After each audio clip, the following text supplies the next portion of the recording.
Naisipan ko gumawa ng famous na yema cake. So, tara, gawa tayo. So, usually ito yung nakikita ko. Magtutunaw ng butter, lalagyan ng salt at ng milk. After no, sa bowl, naglagay ako ng 6 na egg yolk. And then, isunod ko tong 1 cup ng white sugar. Dahan-dahan lang yung paglalagay hanggang sa mag-mix yung dalawa. After nun, nilagay ko na dahan-dahan itong milk mixture. So, liat-liat, dahan-dahan para hindi maging scramble egg yung ating egg yolk. So, kapag na-mix na, lagyan na natin itong vanilla extract or pwede rin ng vanilla sugar.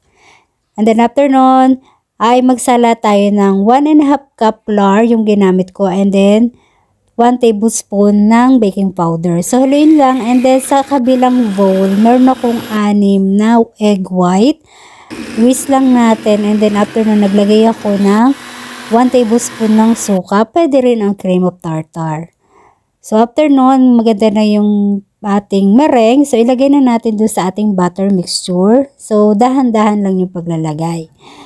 And then, ready na to bake yung ating cake. Which is, kinoat ko muna yung baking pan ng cooking oil. And then, bibake ko siya for about 45 minutes. So, after nun, nag-prefer na ako nitong yema glaze natin. So, 4 na egg yolk. Naglagay ako ng 1½ tablespoon ng corn flour o cornstarch. And then, kapag smooth na yung texture, ilagay na natin yung 1 can ng condensed milk and 1 cup ng evaporated milk. And iluto natin sa malakas na apoy. Kapag kumukulo na, hinain na natin yung apoy. Pag nakita nyo hindi na sumasama doon sa pinaka-whisk yung yema, ilagay na natin yung butter. And then, tinakpan ko siya para hindi mag-dry.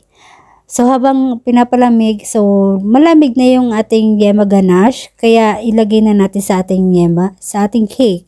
Tinusok-tusok ko yung cake para pumasok yung ating yema ganache. So, ready na ang ating yema cake.